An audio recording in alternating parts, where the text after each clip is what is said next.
உங்களுக்கு இந்த திரையில் காணப்படுகின்ற இந்த வசனத்தின் அடிப்படையில் ஒரு செய்தியை கொடுக்க போகிறேன். අදවසේ මම ඔබට මේ තිරයේ දකින්න ලැබෙනා ඒ වචනේ ප්‍රකාශ දේශනා ඒ වචනේ තුලින් දේශනාව ගෙනෙන්න යනවා. அந்த வசனம் என்ன சொல்லுகிறது என்றால், ඒ වචනේ තුල මොකද්ද කියන්නේ කියනවා නම්, கர்த்தருக்கு காத்திருக்கிறவர்களோ புதுப்பெலன் அடைந்து கழுகுகளைப் போல செட்டைகளை அடித்து எழும்புவார்கள். அவர்கள் ஓடினாலும் இளைப்படையார்கள், நடந்தாலும் சோர்ந்து போகார்கள். නමුත් ස්වාමීන් වහන්සේ ගැන බලා සිටින්නෝ තමුන්ගේ සවිය අලුත් කරගන්නෝය. ඔහු රාජාලින් මෙන් පියඹා නගින්නෝය. ඔහු දුවන්නෝය, එහෙත් වෙහෙස නොවෙති. ඔහු ඇවිදින්නෝය, එහෙත් ක්ලාන්ත නොවෙති. I'm going to preach from Isaiah chapter 40 and verse 31, which says, "But they that wait upon the Lord shall renew their strength. They shall mount up with wings as eagles. They shall run and not be weary, and they shall walk and not faint." ஏசாயா 40வது அதிகாரம் 31வது வசனம் தான் இந்த வசனம். යෙසායා 40 වෙනි පරිච්ඡේදයේ 30 වෙනි පදය තමයි මේ පදය. இது இஸ்ரவேலர்களுக்காக சொல்லப்பட்டது. මේක ඊශ්‍රායල් උදෙසා කියවුණව පදයක්. ஆனால் එනමුත් ஆவிக்குரிய இஸ்ரவேலர்களாகிய நமக்கும் இதை ஒவ்விக்கொள்ளலாம். ආත්මික ඊශ්‍රායල් වන අපිටත් මේ පදය අදාළ කරගත හැකි.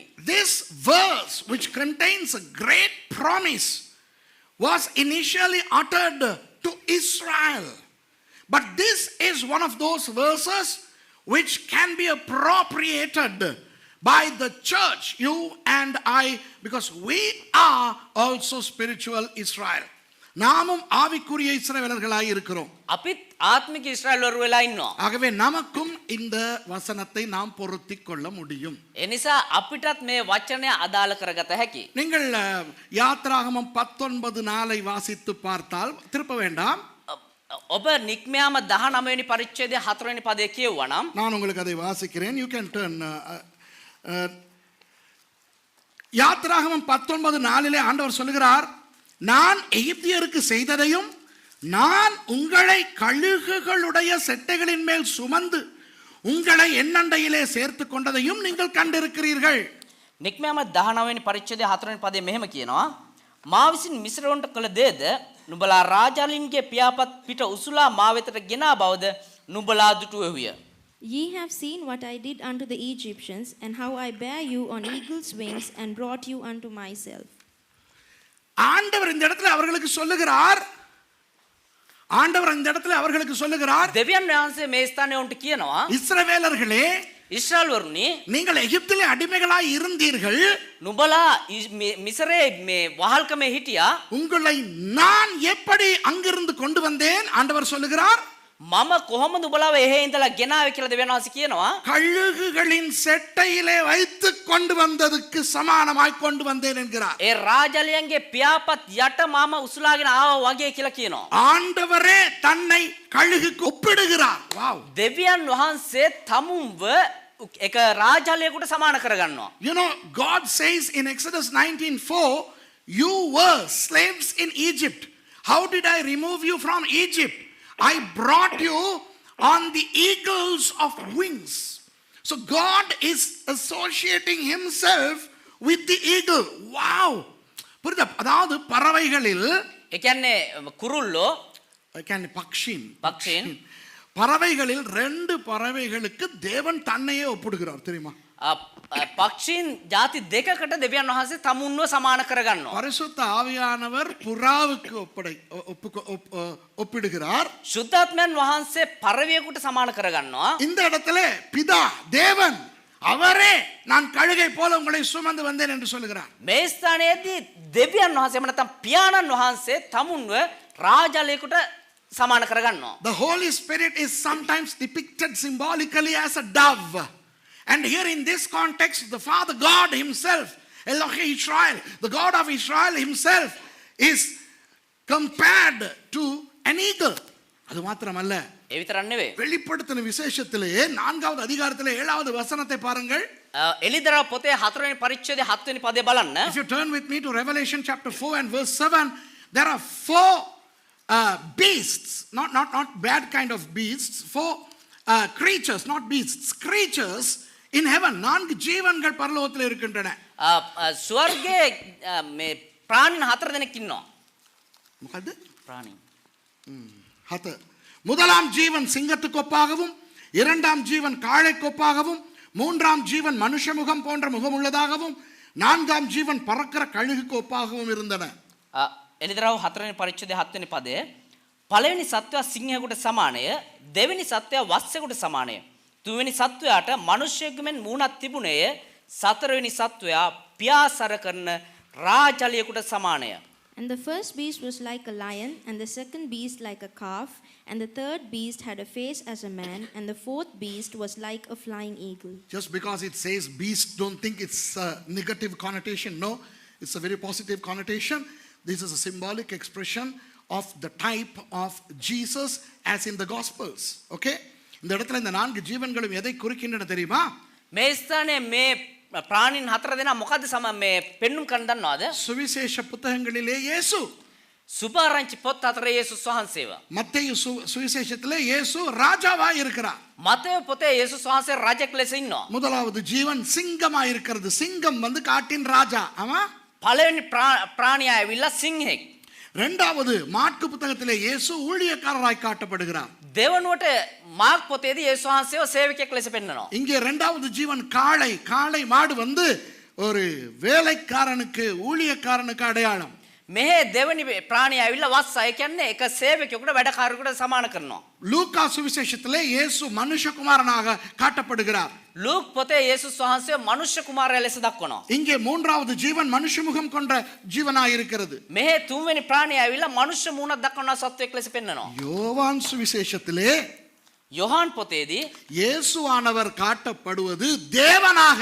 යේසුස් ක්‍රිස්තුස් වහන්සේ පෙන්වන්නේ දෙවියන් වහන්සේ ලෙස. அப்போ இந்த இடத்துல வருகிற நாலாவது ஜீவன் கழுகை காட்டுகிறது. එතකොට මේ ස්ථානයේ පෙන්වන්නව හතරවෙනි ප්‍රාණියා ඇවිල්ලා ராஜாலியா. அப்போ கழுகு உயர எல்லா பறவைகளையும் விட அதிக உயரத்திலே பறக்கின்ற பறவை. එතකොට රාජාලිය කියන්නේ හැම පක්ෂියකටම වඩා ඉහළින් පියාසර කරනව පක්ෂියා. ஆகவே இயேசு தேவனாக காட்டப்படும் பொழுது கழுகுக்கு ஒப்பாக பேசப்படுகிறார். එතකොට දෙවියන් වහන්සේ තමාව උකුස්සෙකුට සමාන කරලා කතා කරනවා. The Gospel of Matthew shows Jesus as the king, and the first beast is the lion. Lion is the king of the jungle. Gospel of Mark speaks about Jesus as the servant, and the second beast in Revelation is an ox. Ox is the symbol to servanthood. And the Gospel of Luke shows Jesus as the Son of Man, human, and the third beast has the face of a man in Revelation. And the Gospel of John talks about Jesus as God or the Son of God, the divinity of Christ, and the fourth beast in Revelation 4:7 is the eagle. அப்போ கழுகு என்பது சும்மா ஒரு பறவை அல்ல.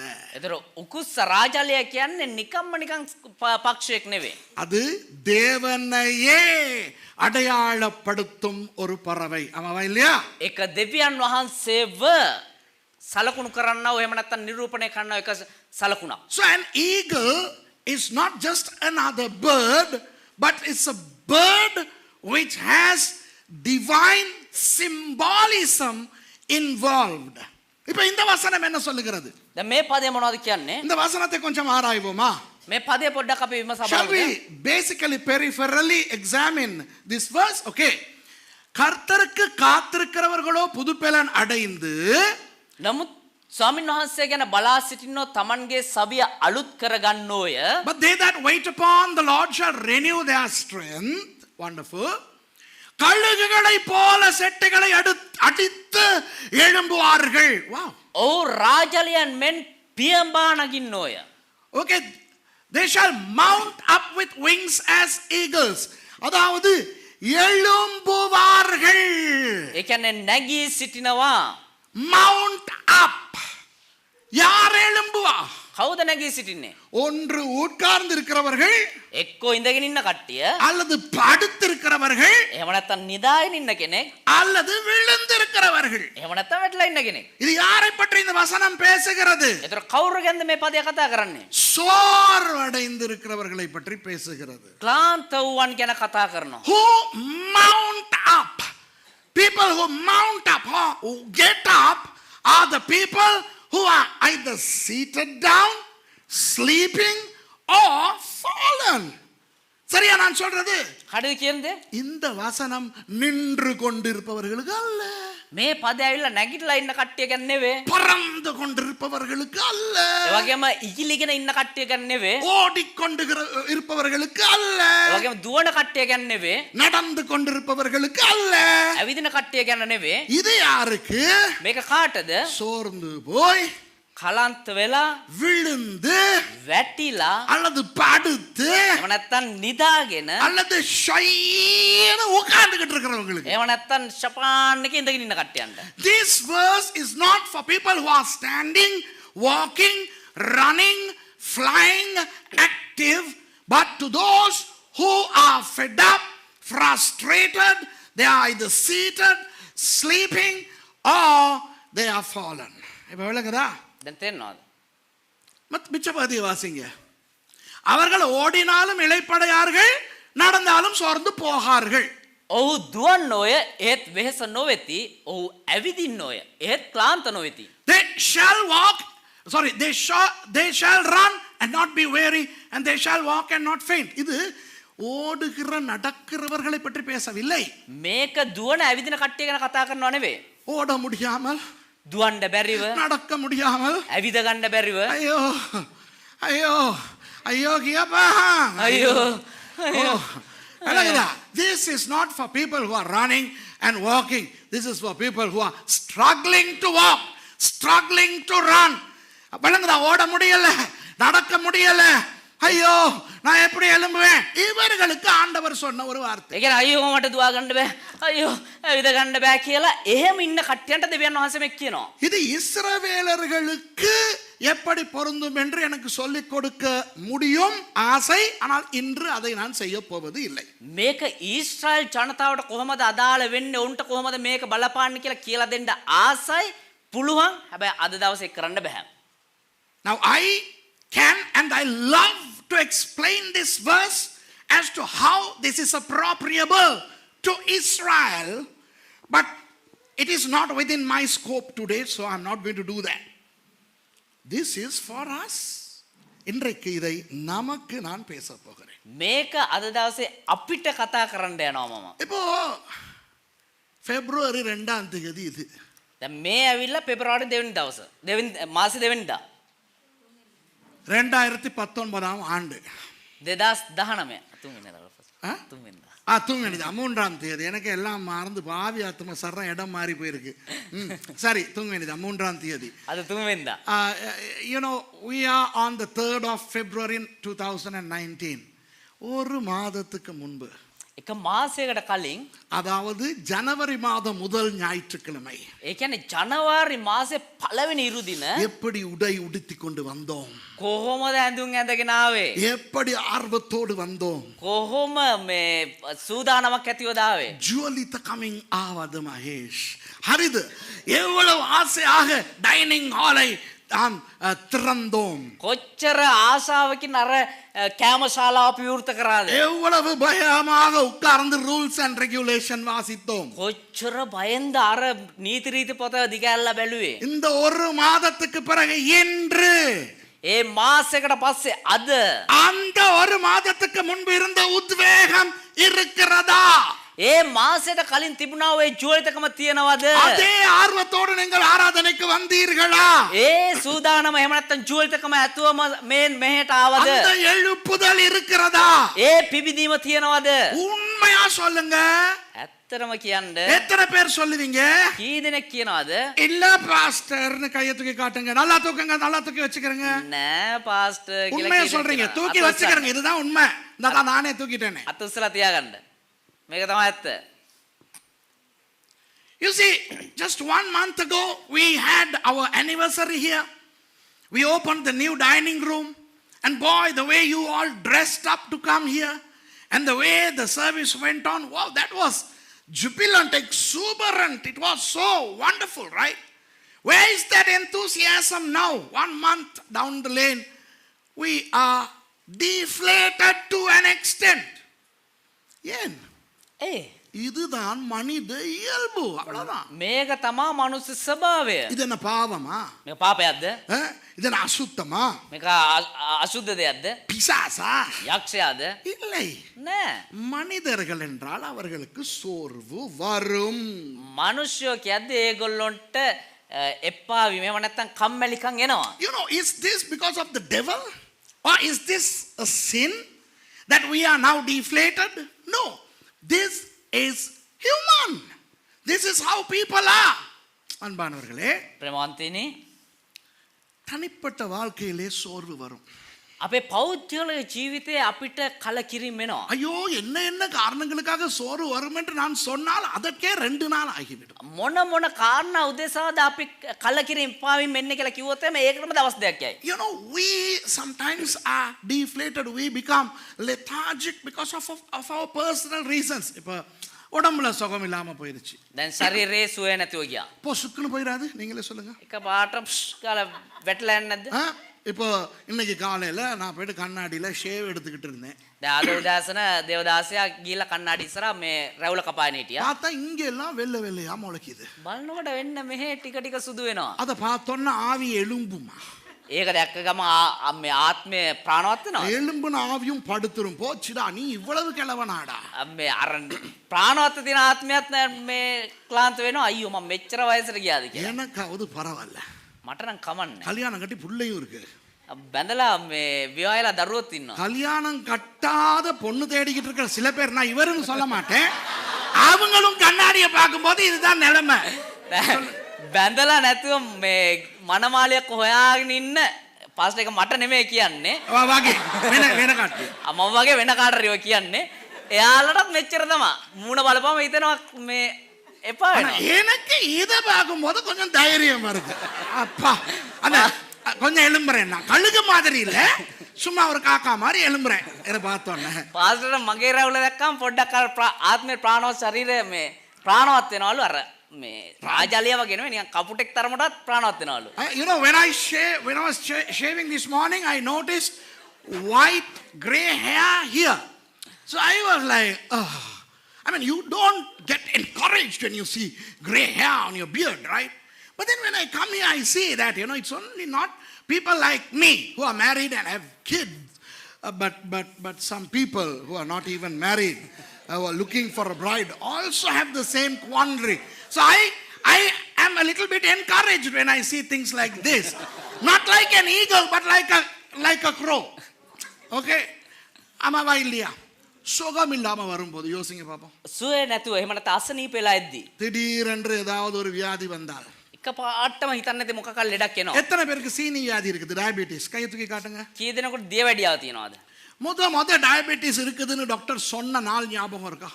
පල්ලමු අතාවට වෛද්‍යවරයා ඔයාට සීනි තියෙනවා කියලා කියපු දවස මතකද? Those who have diabetes, the first time you were told that you have diabetes, remember the day? You came out of the doctor's office, finished. எல்லாம் முடிஞ்சு டாக்டர் கிட்ட வரும்போது எல்லாம் போச்சுடா, எனக்கு சக்கரை வியாதின்னு சொல்லிட்டான் இல்லையா? සේරම ඉවර කරගෙන ඩොක්ටර් ගයින් ඉවරයි සේරම මට සීනි කියලා කිව්වා. வழங்குதா? முத பிரஷர் இருக்குன்னு கண்டுபிடிச்ச போது, පළමු වතාවට මේ ප්‍රෙෂර් කියලා දැනගත්ත දවස, வழங்குதா? ஏதாவது வியாதிகள் வரும்போது, මොනවා හරි ලෙඩක් එද්දි, ஆம்பளைகளுக்கு 40 வயசு பர்த்டே வரும்போது, පිරිමි අයට 40 වෙනි මේ උපන් දිනේ සමරද්දි, you know, when guys enjoy their 40th birthday, 40 வயசா என்ற தெய்வமே, இப்ப நேத்து முந்தின நாள் தானே 30 இருந்துச்சு. 40 වුණාද? அது உண்மை இங்க இருந்து வருது. ඒකාවේ මේ පරිවර්තනය නෙවෙයි. ඇත්තට මොකද තව අවුරුදු 2කින් තව අවුරුදු 3කින් ඒක වෙන්න යනවා. ඒ අනාගත වාක්‍යයක් තමයි යාගෙන් ආවේ අර ඒක මරු. எனக்கு 10 வருஷத்துக்கு முந்தி அது வந்துட்டு போயிருச்சு. இவருக்கு இன்னும் 3 வருஷத்துக்கு தான் வரா. அந்த அந்த உண்மையான அந்த கூக்குரல் வந்துச்சுடா. දේවදාසයාට අවුරුදු 10කට කලින් මේක සිද්ධ වුණා. මට තව අවුරුදු 3කින් එන්න යනවා. ඇත්තටම දුකෙන් තමයි එන්නේ ඒක. ඒකනම් ඇත්ත. சரியா இல்லையா? හරිද? ඒක වැරදිද බොරුද? இப்போ எத்தனையோ சொல்லி கொண்டு போகலாம் தனிப்பட்ட ரீதியிலே. කොච්චරද කියගෙන යන්න පුළුවන් පෞද්ගලික ජීවිතය ගැන. குடும்பத்தில் පවුල තුල சோர்வுகள் வருமா வராதா? මේ වගේ මේ කලකිරීම එනවද නැද්ද? Do you not only get frustrations in families?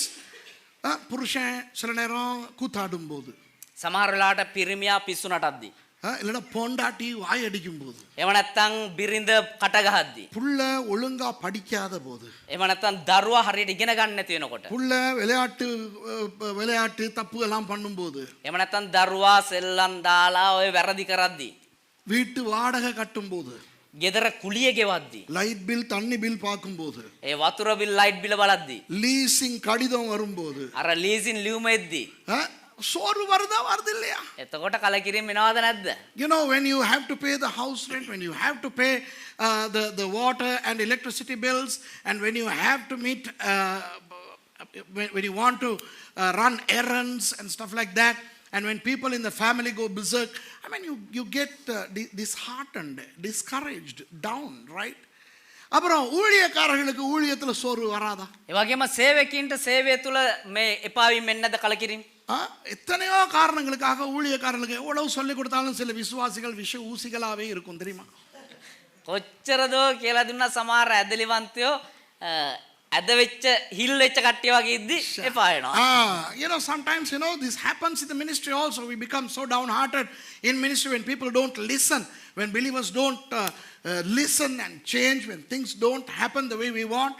நமக்கு இஷ்டமானபடி நடக்காத போது சோர்வு எல்லாம் வருமா இல்லையா? சொல்லுங்க பாப்பா. අපි කැමති විදිහට දේවල් සිද්ධ වෙන්නේ නැති වෙනකොට අපිට කලකිරීම එනවද නැද්ද? ஓகே. இப்போ அதை பற்றி நான் பேச போவதில்லை. நான் என்ன பேச போகிறேன் என்றால், ඒ ගැන නෙමෙයි කතා කරන්නේ. අපි මොකද්ද කතා කරන්න කියනවා නම් கர்த்தருக்கு காத்திருக்கிறவர்களோ, ස්වාමින් වහන්සේ ගැන බලා සිටින්නෝ. முதலாவது இந்த காத்திருக்கிறவர்கள் என்றால் இது என்ன என்று பார்க்க போகிறோம். දැන් පළමු කොට බලන්න මොකද්ද මේ බලා සිටින්නෝ කියන්නේ කියලා. Okay, now first of all we need to examine what God meant when he said they that wait upon the Lord. What did he really mean by wait upon the Lord? கர்த்தருக்கு காத்திருக்கிறவர்கள் என்று சொல்லும் பொழுது என்னத்தை ஆண்டவர் அவர்களுக்கு சொன்னார் என்று நாம் கண்டுபிடிக்க வேண்டும். ஆமாவா இல்லையா? ස්වාමින් වහන්සේ ගැන බලා සිටින්නෝ කියලා කියද්දි දෙවියන් වහන්සේ මොකද්ද ඒගොල්ලන්ට මොකද්ද ඇත්තටම කියන්නේ කියලා අපි හොයාගන්න ඕනේ. சில சபைகளிலே ஒரு நல்ல விதமான, இது கெட்ட விதமானதல்ல, நல்ல விதமான ஒரு கூட்டம் உண்டு. සමහර සභාවල නමස්කාරයේදී නරක විදියට නෙමෙයි යහපත් විදියට සමහර පුද්ගලයෝ කණ්ඩායමක් ඉන්නවා. නෑ. සමහර සභාවන් වල එක වැඩසටහනක් නැත්නම් දේව මෙහෙයක් තියෙනවා. ඒක නරකට නෙවෙයි මම කියන්නේ. அதற்கு சொல்வார்கள் காத்திருப்பு கூட்டம். பலா சிட்டியுமே தேவ மெஹிய. கேள்விப்பட்டிருக்கீங்களா? விசேஷமா அந்த சிபிஎம் சர்ச், சில பெந்தகோஸ்தல் சர்ச்சஸ், ஈவன் எங்களுடைய சில சபைகளிலே கூட காத்திருப்பு கூட்டம், tarrying meetings. There are some churches which have tarrying meetings, okay, to wait upon the Lord. සමහර CPM ඒ වගේම පෙන්තකොස්ත සභාවල අපේ සමහර සභාවලත් මේ වගේ බලා සිටීමේ මෙහෙයවන් තිබෙනවා. Okay, அடுத்தது புது பலன் அடைந்து.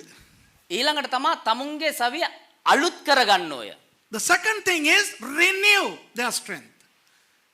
Renew. புது பலன் என்றால் என்ன? අලුත් බලය කියන්නේ මොකද්ද?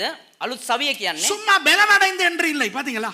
ඒ කියන්නේ නිකම්ම මේ බලවත් වෙනවා කියන එක නෙමෙයි. It doesn't say they will be strengthened. It says they'll renew their strength. அதாவது கர்த்தருக்கு காத்திருக்கிறவர்கள் பலன் அடைவார்கள் என்று இல்லை. ඒ කියන්නේ දෙවියන් වහන්සේ දිහා බලාගෙන සිටින බලවත් වෙනවා කියලා නෙමෙයි කියන්නේ. புது பலன் அடைவார்களாம். අලුත් සවියක් ලබා ගන්න, අලුත් බලයක් ලබා ගන්නවා කියලා කියනවා. அது என்ன? ඒ මොකද්ද? என்ன அர்த்தம் தெரியுமா? මොකක්ද අර්ථය දන්නවද? பலன் இருந்தது, බලය සවිය තිබුණා, அது போய் விட்டது. ඒක නැති වෙලා ගියා. பழைய பலன் போய் விட்டது. ඒ පරණ බලය එහෙම නැත්නම් පරණ සවිය නැති වුණා. புது பலன் அடைவார்கள். හැබැයි අලුත් සවියක් ලබා அது ගත්තා. என்னடா சும்மா பலன் புது பலன் ரெண்டு பலனா? මොකද්ද මේ අලුත් බලය පරණ බලය මේ දෙකක්ද මේ? It doesn't say those that wait upon the Lord shall be strengthened. It says renew their strength, which means once they had strength which they are lost. They have lost. So they shall renew their strength. So what is this renewing of new strength? இந்த புது பலன் என்ன? இது ரெண்டையும் தான் இன்றைக்கு உங்களுக்கு சொல்லிக் கொடுக்க போகிறேன். මේ අලුත් සවිය කියන්නේ මොකද්ද? මේ කාරණා දෙක තමයි අද ඔබට උගන්වන්න යන්නේ. கர்த்தருக்கு காத்திருந்து புது பலன் அடைந்த பிறகு ස්වාමීන් වහන්සේ කරේ බලා ඉඳ සවිය අලුත් කරගත්තට පස්සේ அப்புறம் அவர்கள் ஓடினாலும் இளைப்படையார்களாம், ඊට පස්සේ ඒගොල්ලෝ දිව්වත් වෙහෙසවන්නේ නැල්ලු. நடந்தாலும் சோர்ந்து போகார்களாம். ඇවිත්තත් ක්ලාන්ත වෙන්නේ නැල්ලු. So once their strength is renewed, they shall run but not be weary, they shall walk and not faint. அதாவது ஓடுவது என்றால் என்ன? ඒ කියන්නේ දුවනවා කියන්නේ මොකද්ද? பவுலடியார் என்ன சொல்லுகிறார்? පෞල්තුමා මොකද්ද කියන්නේ? பின்னானவைகளை மறந்து පසුපස දේ අතහැර முன்னானவைகளை நாடி ஓடுகிறேன்.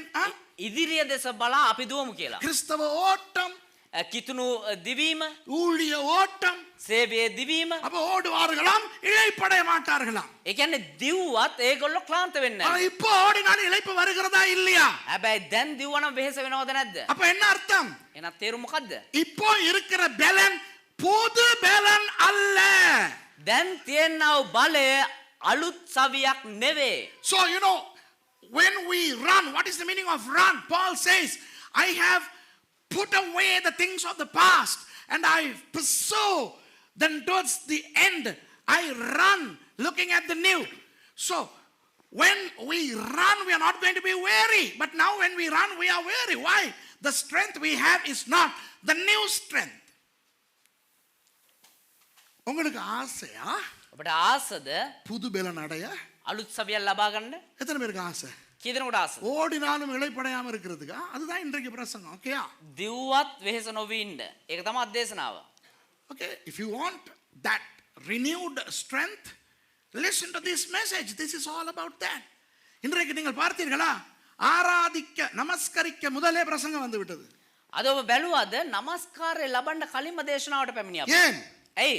புது பலன் அடைந்து நமஸ்கரிப்போம், அவ்வளவுதான். අලුත් සවියක් ලබාගෙන නමස්කාරයට යමු. The reason why we have not worshipped the Lord before the message today is because we are going to listen to the message, renew the strength, and then enter into the time of worship. விளங்குதா உங்களுக்கு? அதுதான் காரணம். තේරුණාද? ඒක තමයි කාරණාව. Okay, அப்போ இந்த நடந்தால் என்றால் என்ன அர்த்தம்? එතකොට ඇවිද්දත් කියලා මොකද්ද කියන්නේ? இதுக்கு வேற பிரசங்கமே இருக்குது. ඒකට වෙනම දේශනාවක්ම තියෙනවා. விளங்குதா? அவர்கள் நடப்பார்கள். பழைய ஏற்பாட்டில இருந்து நான் பிரசங்கம் பண்ணிக்க, அது இப்ப வேண்டாம். ඒ පරණ ගිවිසුමෙන් ඔවුන් ඇවිදිනවා. ඒ ගැන දේශනා කළා තියෙනවා. ඒක දැන් එපා. கிறிஸ்தவ வாழ்க்கையை குறிக்கும். ඒක කිතුණු ජීවිතය ගැන පෙන්වන්න They කරනවා. shall walk and not faint. What does walk mean? It's the regular Christian walk, which is another message of mine. I'm not going to preach it here. Okay? சரி, இப்போ என்ன பார்க்க போகிறோம் அன்பானவர்களே? දැන් ප්‍රේමවන්තනේ මොකද්ද බලන්න යන්නේ? இந்த ரெண்டு சாமான். ஒன்று வந்து காத்திருக்கிறவர்கள், கர்த்தருக்கு காத்திருக்கிறவர்கள். මේ කාරණා දෙක එකක් ඇවිල්ලා ස්වාමීන් වහන්සේ ගැන බලා සිටින්නෝ. அடுத்தது புது பலன் அடைந்து. ඊළඟට සවිය අලුත් කරගන්නෝ. So we are going to learn today two things. Number one, they that wait upon the Lord and then renew their strength. Okay? ස්වාමීන් වහන්සේ ගැන බලා සිටින්නෝ. ඊගාවට සවිය අලුත් කරගන්න එක. හරි? Okay. How are we going to learn about this? எப்படி நாம் இதை படித்துக் கொள்வது? කොහොමද අපි මේක ඉගෙන ගන්නේ? ஆண்டவர் இங்கே ஒரு அடையாளத்தை கொடுத்து விட்டார். දෙවියන් වහන්සේ මෙතන එක සලකුණක් දක්වනවා. கழுகுகளைப் போல. රාචලියන් මෙන්. Look, God has given us a hint. As eagles. எதை போல? කොයි වගේද? கழுகுகளைப் போல. රාචලියන් මෙන්. சரி, ரெண்டு கேள்வி கேட்க போறேன். எனக்கு நீங்க கையை தூக்கணும். හරි, ප්‍රශ්න දෙකක් අහන්න යනවා. දැන් අය අත උස්සන්න ඕනේ. I'm going to ask two questions. Put your hand up if you know the answer. Okay, number one, முதலாவது கேள்வி. පළවෙනි ප්‍රශ්නය, எத்தனை பேருக்கு கழுகு தெரியும்? කී දෙනෙකුටද රාචලියන්ව දන්නේ? இப்படி எல்லாம் தூக்காதீங்க. நம்ம நின்றுகிட்டு பிரசங்கம் பண்றதா, நல்லா தூக்குங்க. சரி, හොඳට අත උස්සන්න. கழுகு கண்டிருக்கிறவர்கள் ஜூல சரி, எங்க சரி, கழுகு கண்டிருக்கிறவர்கள். කොහේ හරි සත්තු අත්තරේ කොහේ හරි රාජලියන් දැකලා තියෙන How කට්ටිය අත many of උස්සන්න. you all have seen an eagle? Who know no eagle, what I'm talking about? அப்ப நான் பேசுகிற பறவை என்னவென்று உங்களுக்கு தெரியும். சரி, கையை தூங்க. எத்தனை பேருக்கு தெரியாது கழுகு? හරි, දන්නේ නැති කට්ටිය අත උස්සන්න. රාජලියන් දැකලා නැති කට්ටිය. தெரியாது. கிளியரா? உனக்கு தெரியாதா? அப்புறம் ஏன் கையை தூக்குற? தெரியாதுன்னு. எங்கள் தோட்டத்திலேயே கழுகு வாழுது. අපේ මේ වත්තේම රාජලියෝ ජීවත් වෙනවා. We have a family of eagles living on our land. திடீர்னு அந்திக்கு பார்த்தா அவர் ஃபுல்லா மாப்பிள்ள பறந்துகிட்டு இருப்பாரு. எங்கட புறாவை கூட அடிச்சாரு, சாப்பிட்டாரு. මේක පාට මාධ්‍ය ඔන්න අපේ වත්ත වටේ මේව ඉගිලීගෙන ඉන්නවා. මේ අපේ පරවියන්ටත් මේ රාජලියෝ අල්ලන් ගියා. We have a family of eagles live in our land and they have even sometimes eaten our pigeons. Okay? அப்படி கழுகு தெரியாதவங்க ஜூக்கு போயாவது பார்த்துட்டு வாங்க, இல்லைன்னா இங்கே வாங்க, அந்தி நேரத்தில் பறக்கும். එහෙම රාජලියම දැකලා නැත්te කට්ටිය එක්ක සත්තු අත්තර ගිහලා වන්න, එහෙම නැත්නම් මේ එන්න මේ බලන්න පුළුවන්. இதுதான் கழுகு. මේ තමයි රාජලියා. பாருங்க எவ்வளவு அழகா இருக்குன்ட்டு. බලන්න කොච්චර ලස්සනයිද කියලා. எவ்வளவு பெருசா இருக்கு. කොච්චර ලොකුයිද. இந்த தொங்கலிலிருந்து அந்த தொங்கல் வரைக்கும் 6 மீட்டர் நீளத்துக்கு கழுகினுடைய செட்டை, கழுகினுடைய அகலம். මේ කෙළවර ඉඳන් එහා කෙළවරට ඒ රාජලියාගේ පිහාටුවල් දිග මීටර් 6ක් විතර වෙනවා. Okay, the wingspan from one end to the other end is about 6 meters. பயங்கரமான ஒரு சத்துவம் மிக்க ஒரு பறவை தான் இந்த கழுகு. තා භයානක ලෙස ශක්තිමත් වූ සත්වයෙක් තමයි මේ රාජලියා කියන්නේ. இந்த கழுகை ஆண்டவர் வைத்து நமக்கு சொல்லுகிறார், මේ රාජලියව තියලා දෙවියන් වහන්සේ අපිට කියනවා இது மாதிரி புதுபலன் அடைவீங்கோ. මේ වගේ සවි අලුත් කරගන්න. So God has given us a hint. Look at the eagle. You will renew your strength like the eagle. அப்போ இன்றைக்கு இரண்டாவது கேள்வி நான் கேட்க போகிறேன். තොட අද දවස් දෙවෙනි ප්‍රශ්නේ මං අහන්න යනවා. கழுகு தெரியும், රාජලියව දන්නවා. கழுகை பற்றி தெரிந்தவர்கள் கை தூக்கி காட்டுங்க பார்க்கலாம். රාජලියා ගැන දන්න කට්ටිය අත උස්සන්න How බලන්න. many of you all know about the eagle? சரி, கழுகை பற்றி உங்களுக்கு தெரியும். ஆனால் නමුත් உங்களுக்கெல்லாம் தெரியாத ඔබ සියලු දෙනාටම දන්නේ නැති ஒரு விஷயத்தை நான் உங்களுக்கு சொல்லிக் கொடுக்க போகிறேன். එක කාරණාවක් මම ඔබට උගන්වන්න යනවා. அதற்கு பேர் தான் மோல்டிங். கேள்விப்பட்டிருக்கீங்களா? மோல்டிங். ඒකට නම තමයි මෝල්ටින්. நீங்க கையை தூக்குனாலும் எனக்கு தெரியும், நீங்க கழுகை பத்தி ஓரளவு தான் தெரியும் உங்களுக்கு. ඔබ අතේ ඉස්සුවත් දන්නවා මම ඔබ සාමාන්‍ය දුරට තමයි ප්‍රමාණයකට තමයි ඔබ මේ රාජලියා ගැන දන්නේ. Even though you put your hands up, right, saying that you know about eagles, I know that you don't know about molting, which I'm going to teach about. இன்றைக்கு அந்த மோல்டிங்கை பற்றி நான் பேச போகிறேன். ஓகேயா? අද දවසේ මෝල්ටින් ගැන උගන්වන්න යනවා. ஓகே, இப்போ இந்த கழுகை பற்றி சில விஷயங்கள் பார்ப்போம். உங்களுக்கு ஏற்கனவே தெரிந்த சில விஷயங்களை பார்ப்போம். ඒ කුස්ස ගැන සමහර ඔබ දන්න කාරණාත් එක්ක බලමු අපි. உயர பறக்கும், ඉතා ඉහළට ඉගිලෙනවා. பயங்கர கண் பார்வை, ඒ වගේම ඉතා තියුණු මේ බැල්මක් තියෙනවා. எத்தனையோ கிலோமீட்டர் மேலே இருந்து கீழே இருக்கிற சின்ன இரையை கூட கண்டு அவர் பிடித்து அதை சாப்பிடுவார். பயங்கர ஆள். ඔච්චරදෝ උඩ ඉඳගෙන අර කිලෝමීටර් ගාන පහළ තියෙන කුඩා ප්‍රාණියෙක් උනත් දැකලා ඉවරලා ඒකට අල්ලන්න තරම් තියුණු බැල්මක් තියෙනවා. So an eagle can fly at real height and they have a very sharp eyesight. They can see the smallest prey and they can aim and come and grab the prey. அவர்களுடைய வல்லமை எங்கே இருக்கிறது என்றால் උගේ බලය ශක්තිය කොහෙද තියෙන කියනවා නම් 4 இடத்துல இருக்கிறது. ස්ථාන 4ක තියෙනවා. They have their power in 4 places. முதலாவது அவருடைய கண்ணிலே இருக்கிறது. පළවෙනි එක මේ දැස් වල එහෙම නැත්නම් බැල්මේ. First they have a good eyesight. Then they have very strong beak to rip tear open the prey. அவர்களுடைய அந்த என்ன இதுக்கு சொல்றது, சொண்டு இருக்கிறதே, அது பயங்கரமான கடினமான இரையை கூட கொத்தி சாப்பிட வல்லமை உள்ளது. ඒ වගේම උගේ හොට ඇවිල්ලා ඉතා ශක්තිමත් වූ භයානක වූ තියුණු හොටක්. அடுத்தது இந்த கால் நிகங்கள் இருக்கின்றனவே, ඒ වගේම මේ කකුලේ නියපොත් තියනව නේද? பயங்கரமாக இரையை அப்படியே பிடித்தால் அந்த இரைக்கு தப்ப முடியாது. අර ඒ මොනවා හරි දෙයක් අල්ල ගත්තා නම් ඒක ඒ නියපොත් වලින් ගැලවිලා බේරලා යන්න බෑ. So the claws, number 3, the claws are so powerful that when a prey gets caught in the claws, it's very difficult for the prey to get out. And fourthly, the wing. நாலாவது அந்த செட்டை. ඒ වගේම හතරවෙනි ඒ පිහාටු.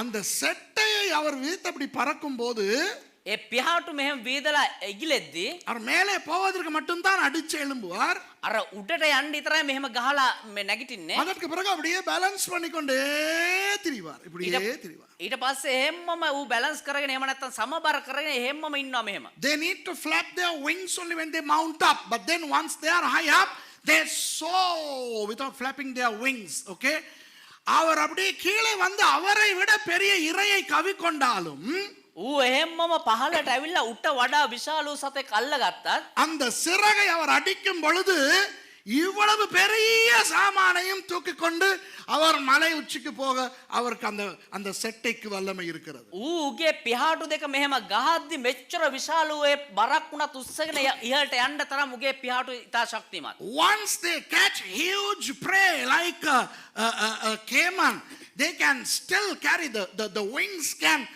carry the whole weight to the mountain top. இந்த இடத்துல பாருங்கள் ஒரு முதலை, அடுத்தது பாருங்க மானை தூக்கிட்டு போகுது. එතන අපි දැක්ක එක කිඹුලෙක් දැන් එක මුවෙක්. Look at the size of animals they are taking up. பாத்தீங்களா ஆடு, கொம்புள்ள பெரிய ஆடு. Look at their strength. இது நம்மட சொந்தக்காரங்க தான். මේ අපේ නෑදෑයි. நம்மட ஒரு சித்தப்பாவை மாட்டிக்கிட்டார் பாருங்க. අපේ බාප්පා අල්ලන් යනවා. Our uncle got caught. My goodness. விளங்குதா உங்களுக்கு? දැන් තේරෙනවද? அப்போ அவர்களுக்கு என்ன சாமான், என்ன 4 விஷயங்கள் அவங்களுக்கு முக்கியமா? එතකොට මොන මොන කාරණා හතරද වැදගත් උන්ට?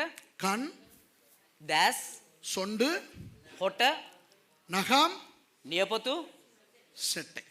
පිහාටු. The eyes, the claws, the beak and the wings.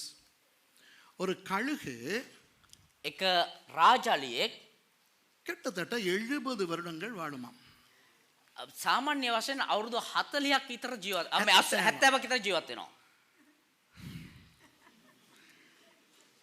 You know, an eagle can live up to about 70 years. But when the eagle reaches 30 years, ஒரு கழுகு 30 வயது வரும்போது එක රාජාලියෙක් අවුරුදු 30 පැමිණෙද්දී இந்த நகங்கள் இருக்கின்றன அல்லவா, මේ නියපොත් තියනව නේද? இந்த நகங்கள் கொஞ்சம் கொஞ்சமாய் தேய ஆரம்பிக்கும். මේ නියපොතු පොඩ පොඩ මේ ගෙවෙන්න ෂේ වෙන්න පටන් ගන්නවා. After 30 years, the claws begin to weaken in an eagle.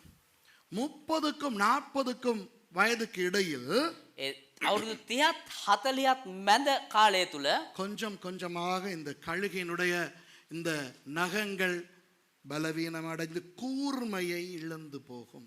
මේ නියපොතු වල ඒ ෂේවීම නිසා ඒ බලය නැති වෙලා ඒවා ගෙවිලා යන්න පටන් ගන්නවා. Between the ages of 30 to 40, the claws of the eagle become weak.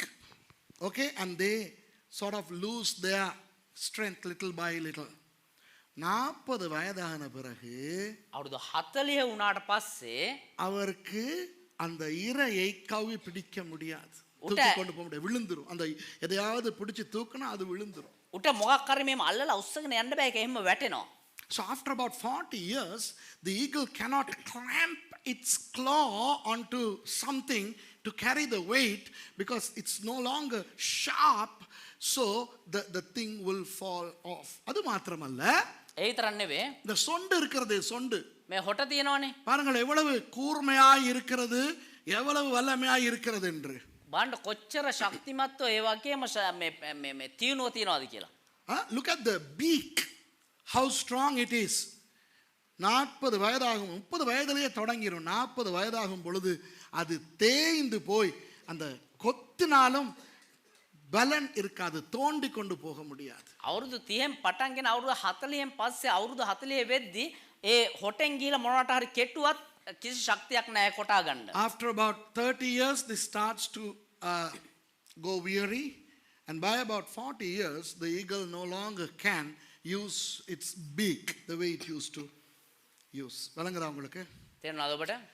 அது மாத்திரமல்ல, ඒ විතර නෙවෙයි, மற்ற நேரங்களில் அந்த முதல் 30 வருடங்களில் අර පළවෙනි අවුරුදු 30 තුල சில நேரங்களில் இந்த பக்கம் ஒரு சின்ன சிறகு கலண்டு போனால் සමහරලාට මේ පැත්තේ එක පොඩි පිහට්ටක් ගැලවිලා ගියත් அந்த கழுகுக்கு முடியும் இந்த பக்கத்துல ஒரு சின்ன சிறகையும் கலற்ற, அப்ப பேலன்ஸ் ஆகிறதுக்கு. ඒ උකුස්සට පුළුවන් අනිත් පැත්තට එක පිහාටුවක් ගලවලා දාලා ගානට සම්බර කරගන්න. You know, when they sow, you know, in their early years, if a small feather falls off, it becomes imbalanced. So the eagle has the ability to remove one feather on the other side to make the wing evenly balanced. Okay? ஆனால் இப்போ 40 வயசாயிருச்சு கழுகுக்கு. ඒ වුණාට දැන් රාජලයාට අවුරුදු 40ක් වුණා. இப்போ நிறைய சிறகு இப்படி பேலன்ஸ் ஆகி விழுந்து இப்போ அவ்வளவு எதையும் தூக்கி கொண்டு போகிற அளவுக்கு அவருக்கு சிறகு இல்லை. දැන් මේ පිහාටු අර සමබර කරගන්න ගලවලා දැන් එච්චර දුරට සමබර කරගෙන මොකක් හරි බරක් උස්සේන ඉහළට නගින්න අමාරුයි. So now the eagle is about 40 years old. Now the eagle cannot flap his wings to carry a weight to the high top nest. அப்படியே அந்த சிறகு அடித்து பறக்க எதையும் பிடித்துக் கொள்வதற்கு கூட நகங்கள்ல கூர்மை இல்லை. දැන් එහෙමම අර මොකක් හරි බරක් අල්ලගෙන උඩට නගින්න තරම්වත් අර නියපොතුවල දැන් බලයක් නැහැ. ඒ කියන්නේ ශක්තියක් නැහැ. And also the sharpness of the claw is gone now, so the eagle cannot clamp to the prey. அடுத்தது அப்படியே பிடித்தாலும் கொத்தி சாப்பிடுவதற்கு நல்ல பலமான அந்த சொண்டில்லை. சொண்டு ரொம்ப கூர்மையை இழந்து போயிருக்கிறது. දැන් එහෙම මොනවාරි අල්ල ගත්තත් කොටලා කණ්ඩ තරම් අර හොටේ දැන් මේ තියුණු භාවයක් එහෙම නැත්නම් ශක්තිමත් භාවයක් නැහැ. So after 40 years the eagle cannot now pick into the prey the way it used to, because the sharpness of the beak is lost. இப்படித்தான் நமக்கு நடக்கிறது. මේම තමයි අපිටත් සිද්ධ වෙන්නේ. நம்முடைய வாழ்க்கைகளிலே இது நடக்கிறது. අපේ ජීවිතෙත් මේක සිද්ධ වෙනවා. This happens in our lives. Okay, நம்முடைய வாழ்க்கையிலே சோர்வு வரும்போது අපේ ජීවිතේ කලකිරීම එනකොට முன்பு போல வேகமாய் செட்டை அடித்து எழும்ப முடியலப்பா. ඉස්සර වගේ තටු ගහලා ඉහළට නගින්න දැන් බෑ අපිට. So we are no longer able to flap the wings to lift us up. விலங்குடா அப்படியே அக்கடான விழுந்து கிடக்குறோம். ஆசை තේරෙනවද? අර එහෙමම ක්ලාන්ත වෙලා වගේ ඉන්න හැබැයි ආසයි. ஆசை எழும்பணும், முன்னேறணும், ஓடணும். ආසයි ඉදිරියට එන්න ඕනේ, නැගිටින්න ඕනේ, දුවන්න ඕනේ. விலங்குடா அடிமைத்தனங்கள்ல மாட்டிக்கிட்டு இருக்கிறோம். අයියෝ මේ වහල්කමට අහු වෙලා ඉන්නවා. கெட்ட பழக்கங்களுக்கு மாட்டிக்கிட்டு இருக்கிறோம். අයියෝ නරක පුරුදුවට ඇබ්බැහි වෙලා ඉන්නවා. ஐயோ எனக்கு எழும்பி ஊழியம் செய்ய ஆசை, මට නැගිටලා සේවය කරන්න ආසයි. வேலைகள் செய்ய ஆசை, වැඩ කරන්න ආසයි. நிறைய விஷயம் செய்ய ஆசை. බොහෝ දේවල් කරන්න ආසයි. ஆனா முந்தி மாதிரி எனக்கு முடியலையே. හැබැයි ඉස්සර වගේ මට දැන් බෑනේ. முந்தி மாதிரி முடியலையே. ඉස්සර වගේ බෑනේ. முந்தி மாதிரி முடியலையே. ඉස්සර වගේ දැන් බෑනේ. விளங்குதா உங்களுக்கு? තේරෙනවද ඔබට? So sometimes we love to get up and walk and do things, but we are so tired, down with our weaknesses, with our lethargy, with our heartbrokenness, and all the exuberance is all gone.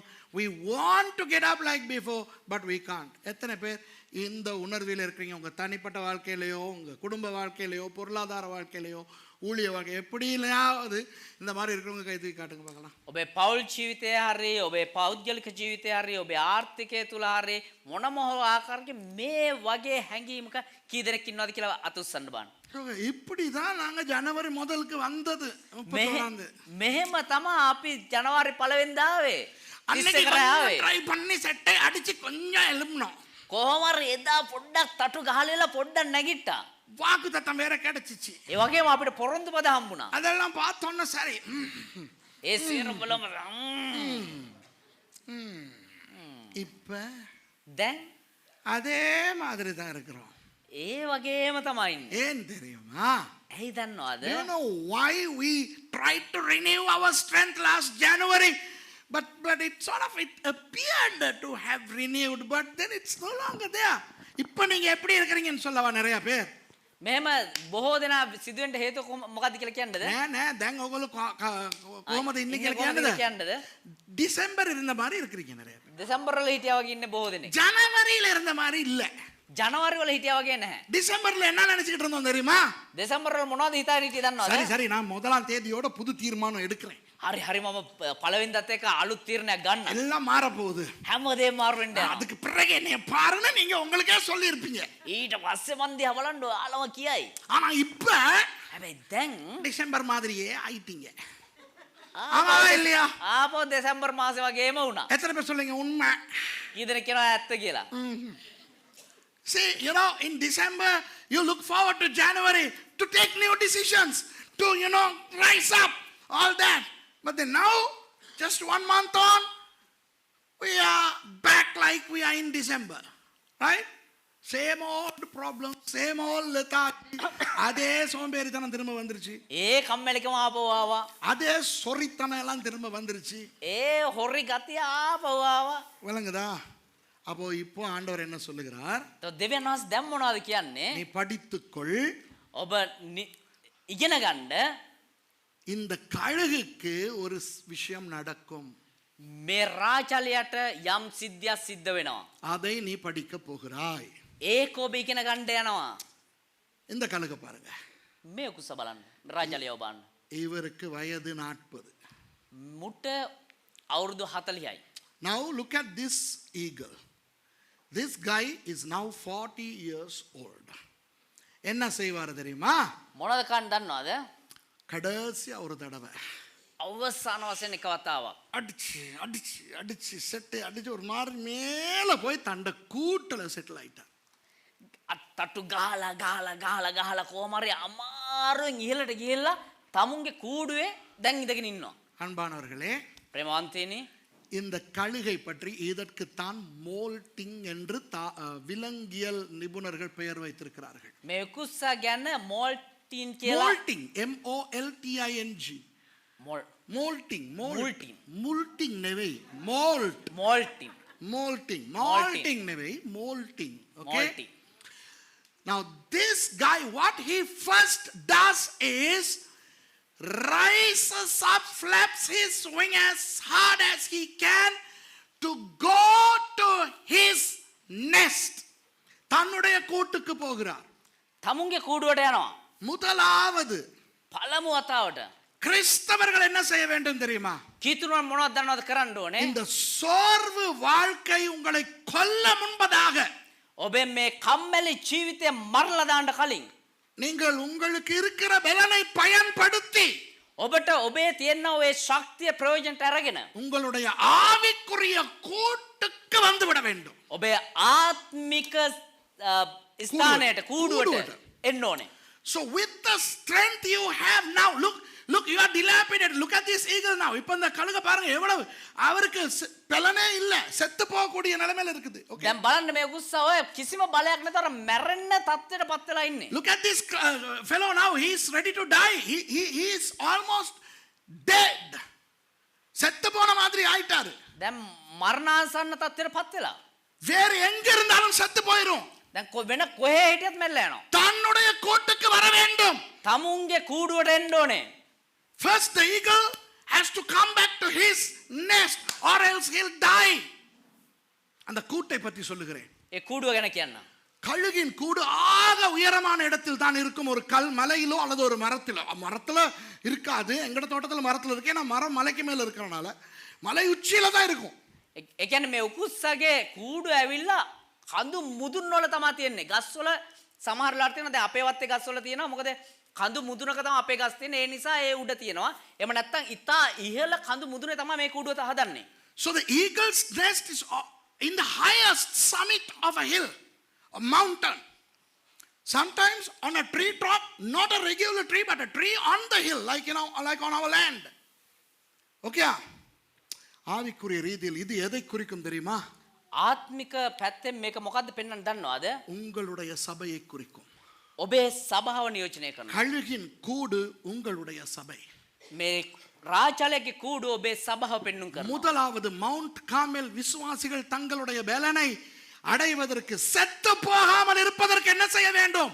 මේ mount Carmel சபை என்கின்ற கூட்டுக்கு ஓடி வர வேண்டும். முதலாவது මේ කර්මෙල් පර්වත සභාවේ ඇදලි වන්තයෝ මේ මරණාසන්න මොහොතේදී මොනවද පළමු කොට කරන්න ඕනේ?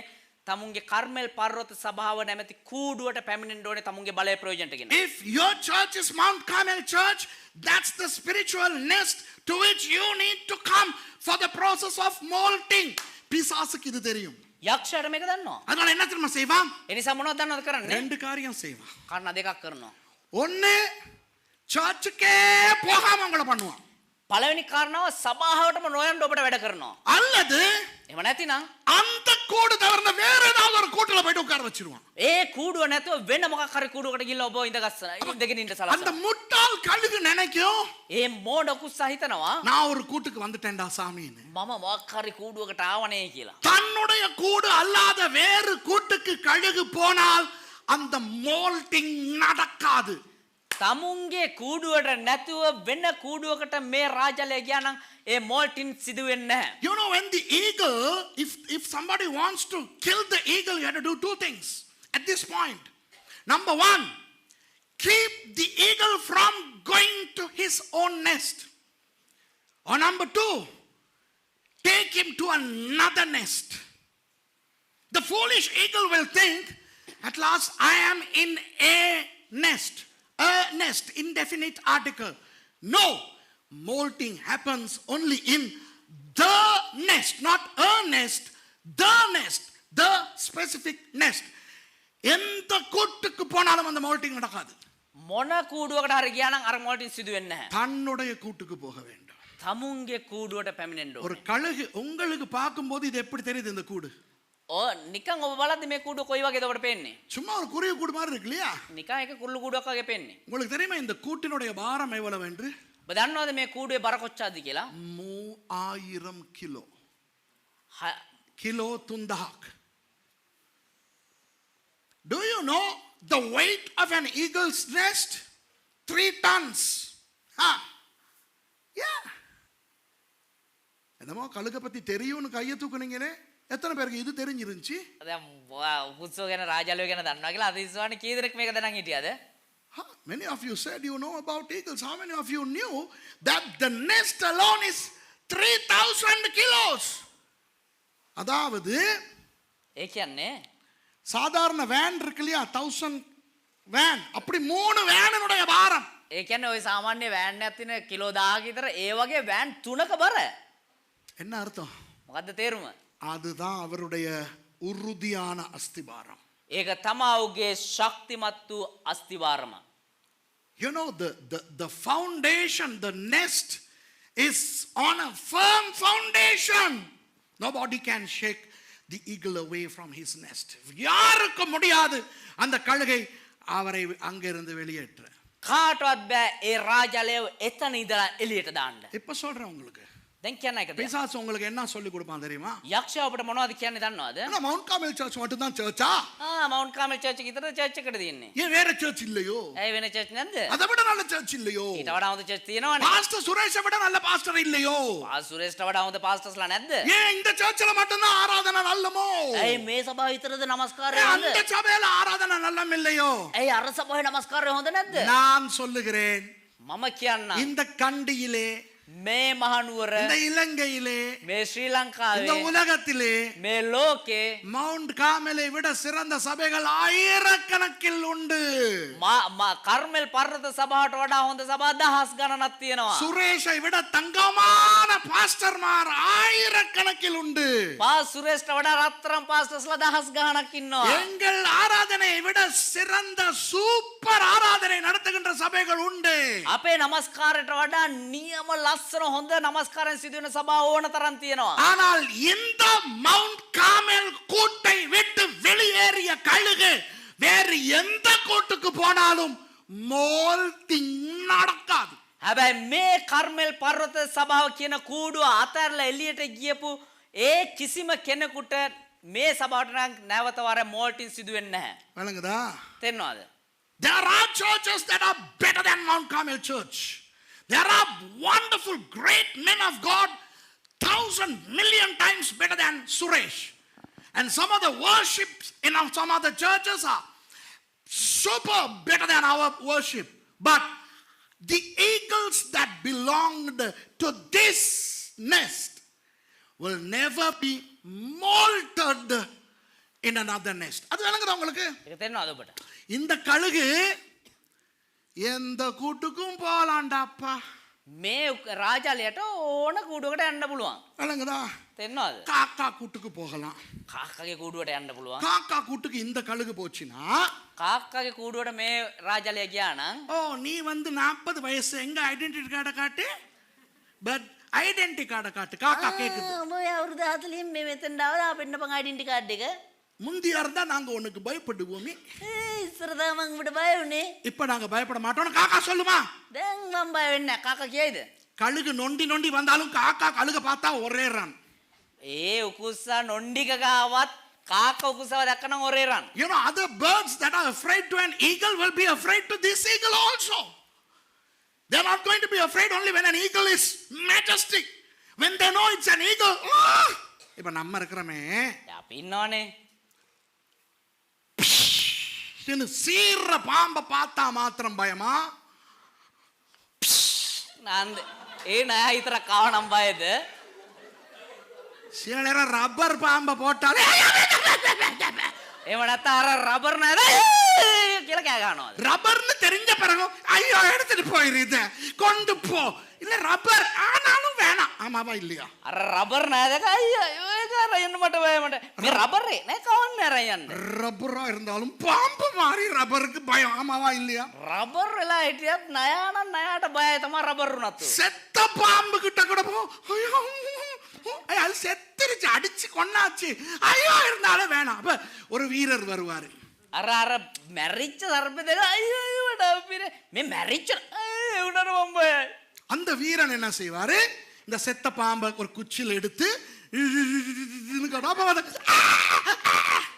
එතකොට අර චණ්ඩියා මොනවද වීරය ඇවිල්ලා මොනවද කරන කෝටුවේ මේව සර්පය අරගෙන මේ වැරගෙන යන කියලා අර අනිත් කට්ටිය බය වෙනවා.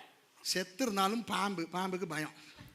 මැරලා හිටියත් සර්පයට බයයි. ரப்பரா இருந்தாலும் பாம்புக்கு பயம். ඒ ඌ රබර් උනත් සර්පයා නිසා ඌට බයයි. அது மாதிரி இவர் இப்படி இருந்தாலும் கழுகு. ඒ නිසා මූ මෙහෙම හිටියත් රාජලියා. ஆகவே இவர் எந்த கூட்டுக்கு போனாலும் ඒ නිසා මූ මොන කූඩුවට ගියත් அந்த கூட்டுல இவருக்கு போகலாம். ඒ කූඩුව ඕන කූඩුවකට උට යන්න පුළුවන්. வரலாம்.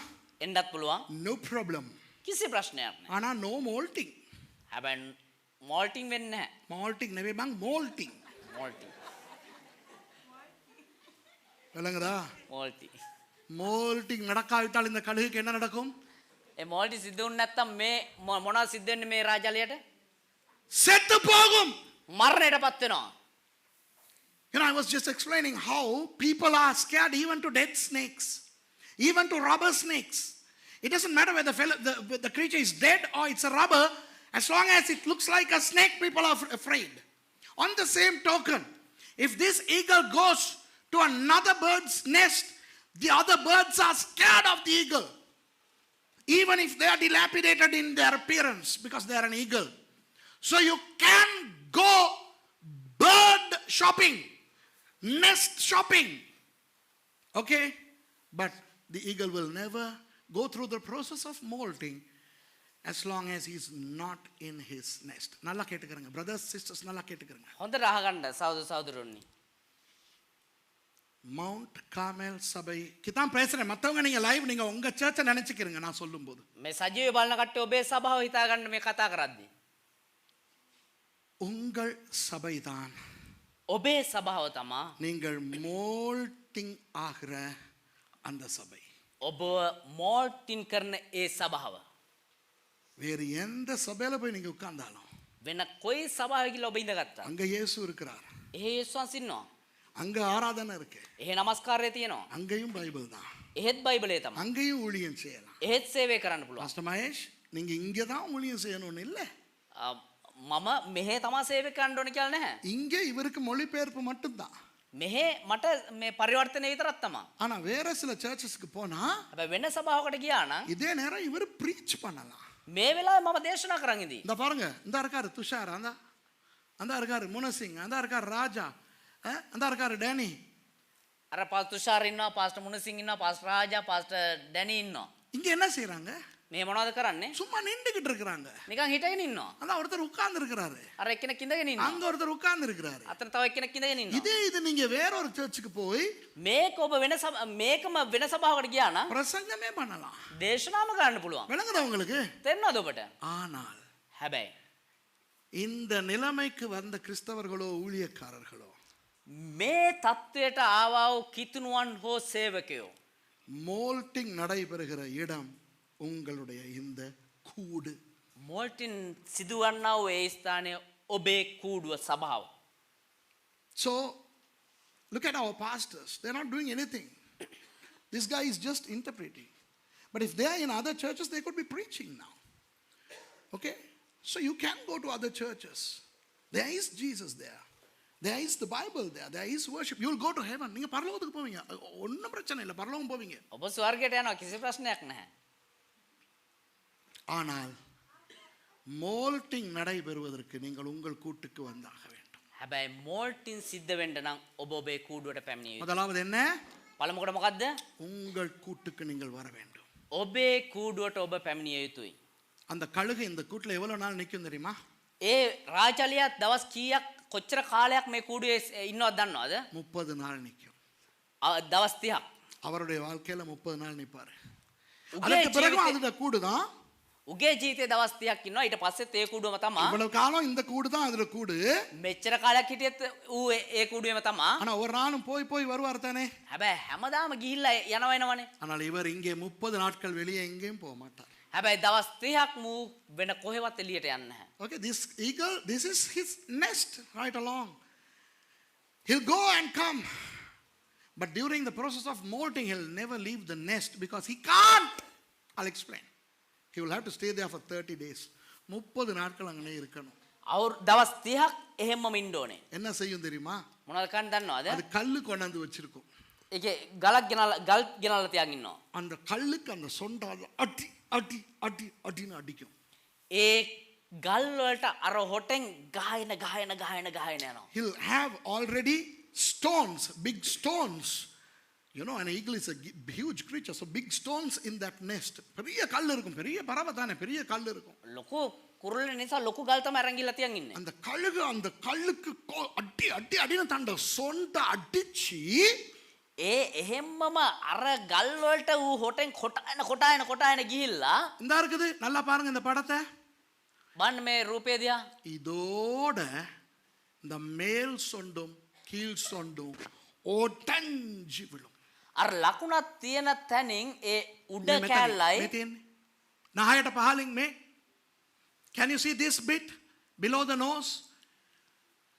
අන්න ඒ කැලලයි යට කැලලයි එහෙම්ම කැඩිලා වෙන් වෙලා යනවා.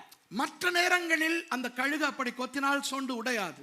අනිත් වෙලාවට එහෙම ඒ කුස්සා ඒ හොට කොට ගලෙන් ගලට කෙටුවත් එහෙම කැඩලා යන්නේ නැහැ. 40 வருஷத்துக்கு பிறகு அது பயங்கர வீக்கா போயிருக்கும். හැබැයි ඒ අවුරුදු 40කට පස්සේ ඒ හොට භයානක විදිහට දුර්වල වෙනවා. இந்த இந்த நகம் இருக்கிறதே මේ නියපොත් තියෙනවනේ. இந்த இடத்தோட கலண்டுரும். அவ்வளவு நகமும் கலண்டுரும். ඒ නියපොතු අර කෙලවරින් එහෙම්මම ගැලීලා වැටෙනවා. The claws all fall off. Okay, எல்லாம் கலண்டுரும். හැම එකක්ම ගැලවෙනවා. இப்ப சொண்டு இல்ல. දැන් හොට නැහැ. அந்த சொண்ட கல்லுல அடிக்கும் போது என்ன தெரியுமா செய்யும்? ඒ හොටෙන් ඒ ගල් වලට ගහන්න කලින් මොනවද දන්නවද කරන්නේ? தன்னுடைய சிறக முழுக்க பிச்சி பிச்சி பிச்சி பிச்சி பிச்சி பிச்சி பிச்சி போடும். තමුන්ගේ පිහාටු සේරම ගලවලා දානවා. With his beak, before he destroys the beak, he removes all the feathers from the wings and the body. உடம்புல எல்லாம் உரிச்ச கோழி மாதிரி ஆகின பிறகு ඒ කියන්නේ ඇඟේ හැම ඒ පිහාටුවම ගලවලා නිකන් අර හැම ගහපු කුකුලා වගේ වුණාට පස්සේ சொண்ட அடிச்சு நொறுக்கிரும். ඒ හොට මෙහෙම බිම ගහලා වෙලා හොට ගලේ ගහලා වෙලා හොට ගලවනවා. இந்த நகம் எல்லாம் கலண்டுரும். ඒ නියපොතු සේරම ගැලවෙනවා.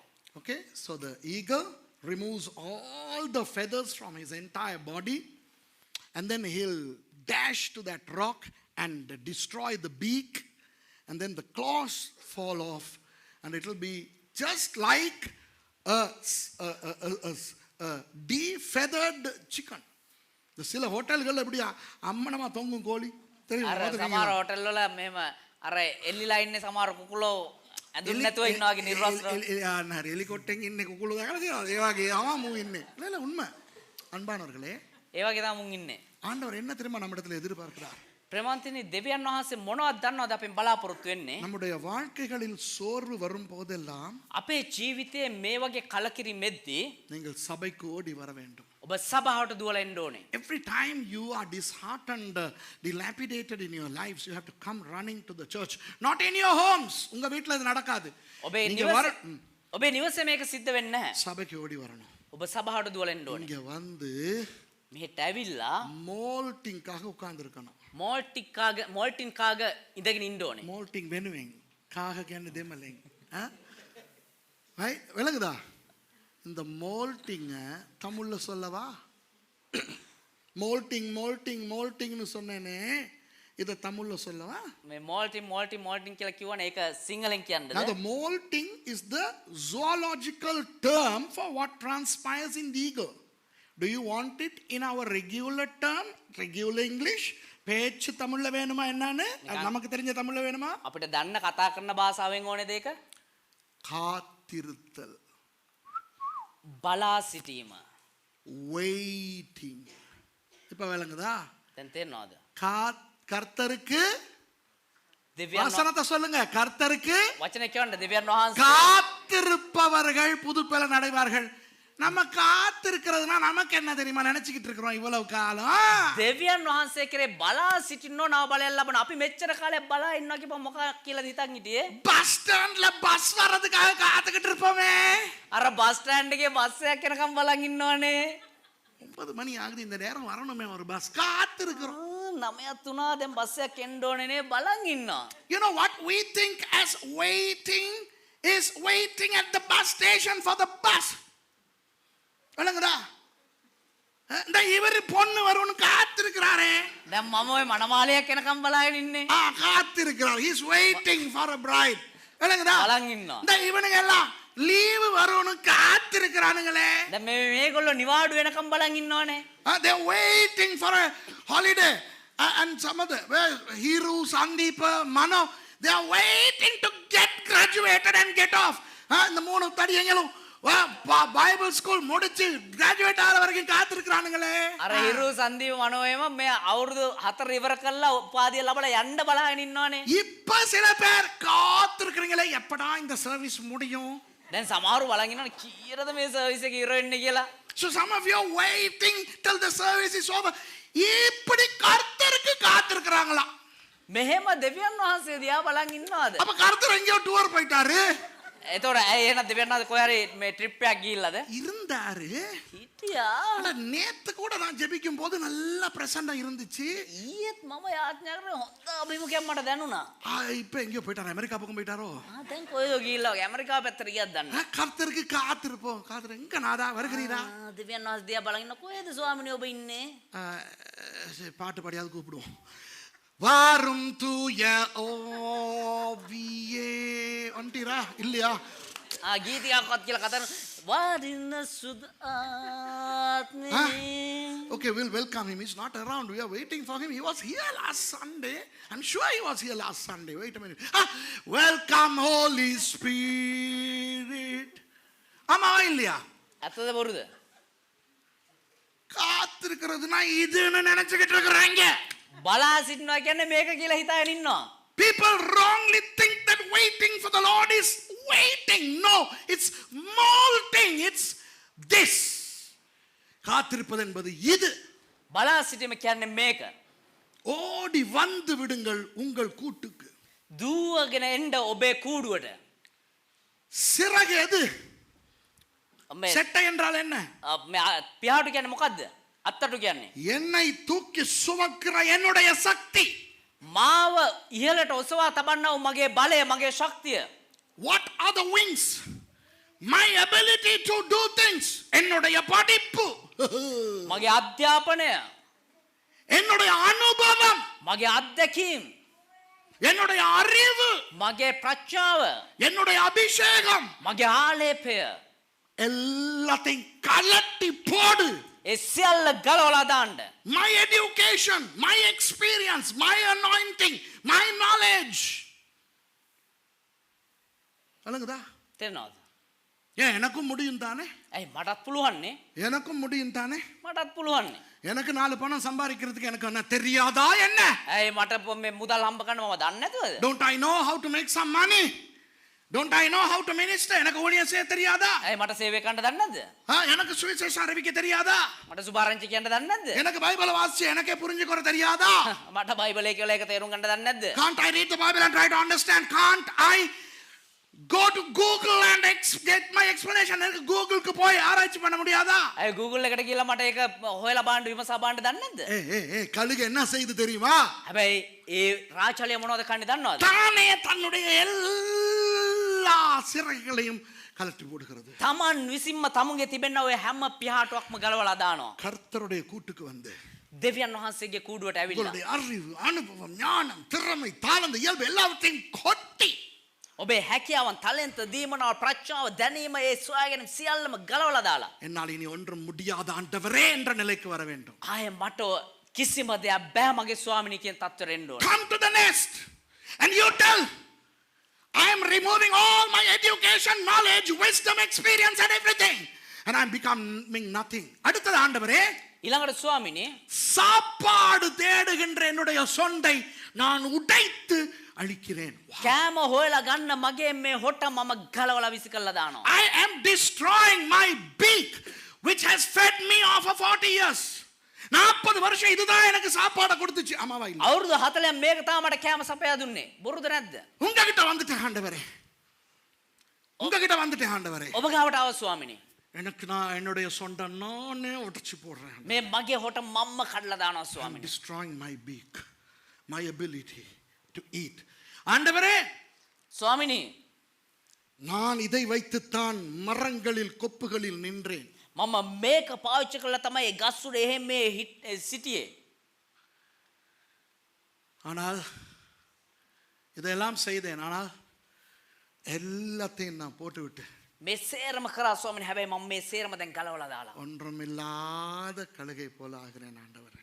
කිසිම දෙයක් නැති රාජාලියෙක් වගේ වෙනවා ස්වාමිනී. இதுதாங்க கர்த்தருக்கு காத்திருக்கிறது. මේක තමයි දෙවියන් වහන්සේ දිහා බලා සිටියේ. This is waiting upon the Lord. ஓகேயா? හරිද?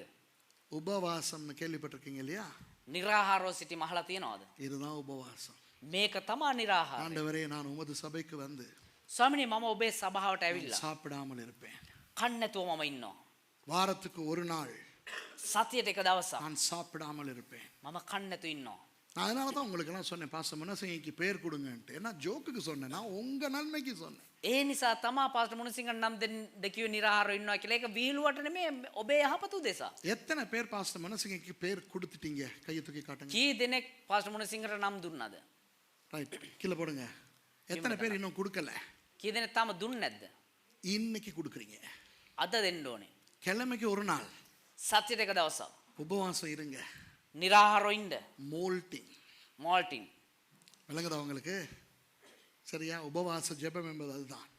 நிராகார யாச்சனா කියන්නේ මේක அந்நிய තමයි. பாஷை ஜெபம் என்பது அதுதான். අන්‍ය භාෂා යාච්චා කියන්නේ ඒක තමයි. கர்த்தாவே, எனக்கு ஒண்ணும் இல்லை, ස්වාමිනී මට කිසි දෙයක් நான் නැහැ. உம்முடைய வீட்டிலே வந்திருப்பேன். මම ඔබ වහන්සේගේ නිවසට ඇවිල්ලා ඉන්නවා. தாவீது என்ன சொல்லுகிறார்? දාවිත් මොනවද කියන්නේ? கர்த்தருடைய வீட்டிலே நீடித்த நாட்களாய் நிலைத்திருப்பேன். දෙවියන් වහන්සේගේ गृहे दीर्घ काल मम सिटिनवागे. I will stay in the house of God for a long time, says David. This is molting. கழுகுக்கு என்ன நடக்கும் தெரியுமா? ඒ රාජාලයට මොනවද සිද්ධ වෙන්නේ දන්නවද? புது இந்த மோல்டிங் முடிந்த இந்த மோல்டிங் நேரத்தில் என்ன நடக்கும்? මේ මෝල්ටින් වෙලාවේ මොනවද සිද්ධ වෙන්නේ? அந்த கழுகுக்கு புது நகங்கள் முளைக்கும். ඒ රාජාලයට අලුත් නියපොතු වැවෙනවා. புது நகங்கள். අලුත් නියපොතු. The eagle grows fresh, brand new claws. புது சொண்டு முளைக்கும். අලුත් හොටක් වර්ධනය වෙනවා ආපහු. அவ்வளவு உதிர்ந்த சிறகுகளுக்கும் பதிலாய் புது சிறகு முளைக்கும். ඒ ගැලවිලා ගියපු ඒ පිහාටු වලට අමතර වෙනුවට අලුත් පිහාටු නැවත ලැබෙනවා. New claws, new beak and new feathers. அந்த 30 நாட்களுக்குள்ளே அவர்களுடைய கண் பார்வை இன்னும் கூர்மையாகும். ඒ අවුරුදු 30 තුල උගේ බැල්ම නැවත වාරයක් තවත් තියුණු වෙනවා. 30 நாட்களில் ඒ අවුරුදු 30කට පස්සේ கூட்டிலிருந்து கழுகு இப்படி எழும்பும். ඒ උකුස්ස කූඩුවේ ඉඳලා ආපහු නැගී සිටිනවා. After 30 days of molting, the eagle rises up like this. දවස් 30කට පස්සේ. அதுக்கு பிறகு ඊට පස්සේ 30 வருஷங்கள் අවුරුදු 30ක් அந்த கழுகு பழையபடி வாழும். 70 வயதில் தான் அது மரிக்கும். Wow. ඒ උකුස්ස පරණ විදියට ආපහු ජීවත් වෙනවා අවුරුදු 70ක තමයි මැරෙන්නේ. After the process of molting, the eagle gets new feathers, new beak, new claws, and the eagle lives for 30 more years. Amen சொல்லுவோம் அவருக்கு. ආමෙන්. ஆண்டவர் கழுகுன்னு சொன்ன உடனே நம்ம கணக்கெடுக்கிறது இல்லை. දෙවියන් වහන්සේ රාජ්‍යලය කියපු ගමන් අපි ඒක ගණන් ගන්න නැහැ වැඩි. புது பலன் என்பது என்ன தெரியுமா? අලුත් බලය කියන්නේ මොකක්ද දන්නවද? ஆண்டவர் புது ஆசீர்வாதங்களை உங்களுக்கு கொடுப்பார்.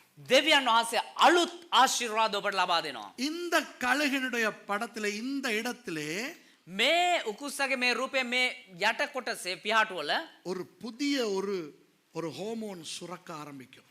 මේ අලුත් හෝමෝන වර්ධනය වෙන්න පටන් ගන්නවා මේ හරිය. A new kind of hormone starts to develop beneath on the inner part of the wing. என்ன தெரியுமா?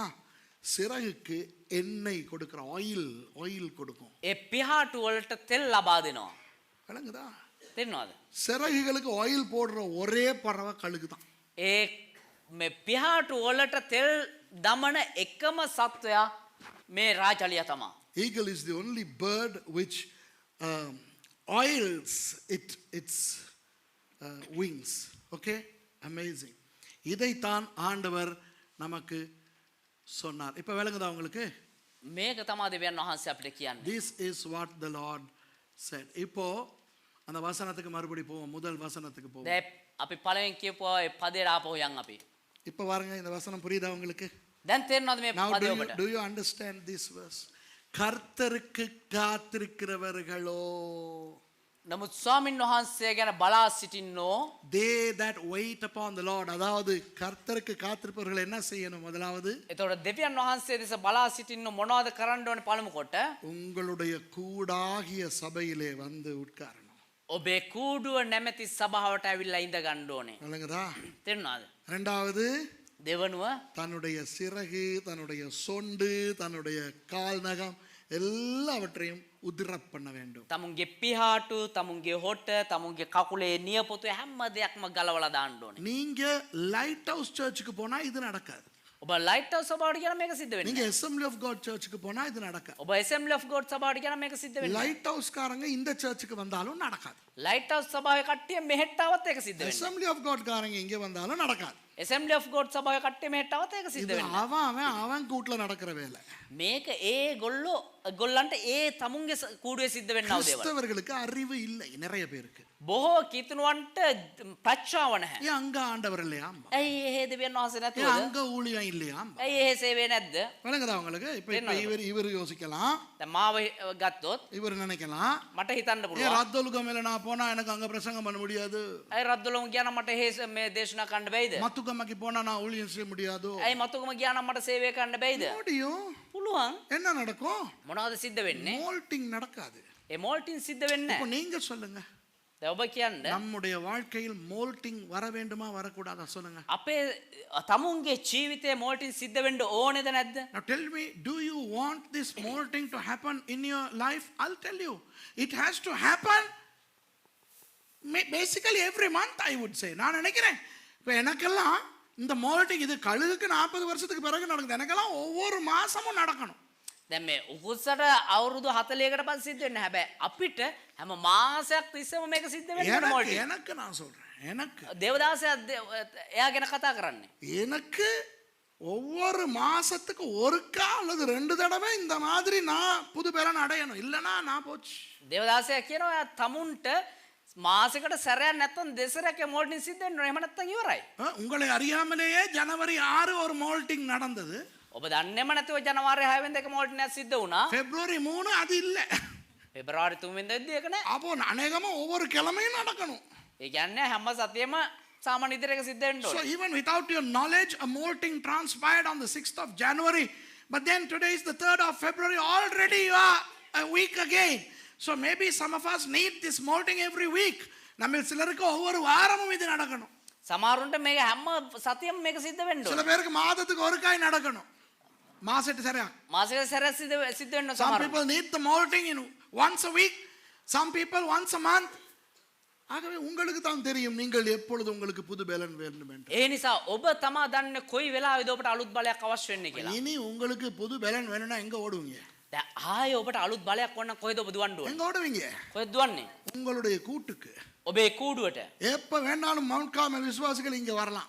කොයි වෙලාවෙ වුණත් කර්මල් පර්වත සභාව ඇදිලවන්තයන්ට මෙහෙ එන්න வந்து පුළුවන්. நேரா இந்த சேப்பலுக்குள்ள வந்து சொன்னா திறந்து கொடுப்பாங்க. உள்ள வந்து நீங்க கர்த்தருக்கு காத்திருக்கலாம். ඒ වෙලාවෙ ඇවිල්ලා ඔබ කිව්වා නම් ඔබට ඕන වෙලාවක මේ දොර ඇරලා දෙයි. ඔබට ඇවිල්ලා දෙවියන් වහන්සේ வந்து දිහා බලන්න கீழே පුළුවන්. உருண்டு பரண்ட ஆண்டவர்கிட்ட சொல்லுங்க, ஆண்டவரே என்னை புது பலனை கொடுத்து என்னை அனுப்பும். ඇවිල්ලා පෙරලා ඕන දෙයක් කළා කියන්න ස්වාමීනි මට අලුත් බලයක් ලබා දෙන්න කියලා. Mount Carmel Church people, you can come here anytime. Whenever you need a new strength, just come. Not just for ladies meeting, not just for fasting and prayer, not just for Sunday. Come. உண்மையாக நான் ஆண்டவருக்கு நன்றி செலுத்துகிறேன். සැබෑ මම දෙවියන් වහන්සේට ස්තුති කරනවා. வெள்ளிக்கிழமை இங்கே பெண்கள் கூட்டம் நடக்குது. සිකුරාදා මෙහෙ මේ කාන්තාර රැස්වීම සිද්ධ වෙනවා දැන්. சனிக்கிழமை இங்கே உபவாச கூட்டம் நடக்குது. සෙනසුරාදා මෙහෙ නිරාහාර යාඥාව සිද්ධ වෙනවා. ஞாயிற்றுக்கிழமை ஆராதனை நடக்குது. ඉරිදා මෙහෙ මේ සිද්ධ වෙනවා මේ ඉරිදින දේව මෙහෙ. தேவைப்படுகிறவர்கள் மற்ற 4 நாட்களில் கூட உங்களுடைய மோல்டிங்காக இங்க வாங்க. ரொம்ப சோர்வா அடிச்சு வந்து இங்க போந்து கழுகுகளை போல எழும்பி ஓடுங்கள். අනිත් ඕනම වෙලාවක ඔබට මෙහෙ ඇවිල්ලා ඔබේ මෝල්ටන් එක උදෙසා බලා ඉන්න පුළුවන්. කොහොම හරි ඔබේ බලය පාවිච්චි කරලා අත්තඩු ගහලා මේ ස්ථානට ඇවිල්ලා ඔබේ කූඩුවේ රැඳෙන්න. ஆகவே இது ரொம்ப முக்கியம் நமது கிறிஸ்தவ வாழ்க்கைக்கு. ඒ නිසා මේක ඉතා වැදගත් කිතුණු ජීවිතයට. இல்லாவிட்டால் சோர்வு எங்கே கொண்டு போய் எங்களை விடுமாம்? එහෙම නැති වුණොත් අපේ කම්මැලිකම එහෙම නැත්නම් අපේ දුර්වලකම කොහෙ කියලා නවත්තන්නේ? செத்தே போயிரும் ஆவியில. අපේ ආත්මයෙන් මැරිලමයයි. அவ்வளவுதான். එච්චරයි. கொஞ்ச நாள் ஓடலாம். පොඩ්ඩක් දුර දුවන්න පුළුවන්. என்னுடைய பலத்திலே මගේ ශක්තියෙන් கொஞ்ச நாள் ஓடலாம். පොඩි දවසක් දුවන්න ஆனா පුළුවන්. எங்க விழுவோம் தெரியுமா? හැබැයි කොහෙද වැටෙන්නේ දන්නවද? ஏன் மத்தவங்களுக்கு தெரியல எங்க விழுந்திருக்கோம். ஆகவே தூக்குறதுக்கு ஆள் இல்ல. කොහෙද වැටෙන්නේ කියලා ඔබ දන්නේ නැහැ. ඒ නිසා ඔබ ඔසවන්න කෙනෙක් නැහැ. ஆகவே விழுந்து நாசமா போயிரும். ඒ නිසා වැටිලා විනාශ වෙලා යනවා. இங்க படிச்சிட்டு போன பாஸ்டர்ஸ் சில பேர் அப்படியே விழுந்து நாசமா போயிட்டாங்க தெரியுமா? මෙහෙ ඉගෙනගෙන ගියපු සමහර සේවකයෝ වැටිලා විනාශ වෙලා ගියා. ஏன்? ඇයි? ஓ பிசாசு. යක්ෂය. ஏன் பிசாசு மத்தவங்கள தாக்கலையோ? ඇයි යක්ෂය අනිත් අයට පීඩාව இவர என்ன எல்லாம் பிசாசு தாக்கலையோ? ඇයි මෙතන සේවකන අනිත් ඒ සේවකින්ට යක්ෂයා මේ පීඩාව ගෙනාවේ නැද්ද? Some pastors who studied here and got their degrees, they are fallen. Huh? Okay, why? The devil deceived them. Excuse me. What about the devil deceiving us? Has he not tried to deceive us? விளங்குதா உங்களுக்கு? තේරෙනවද ඔබට?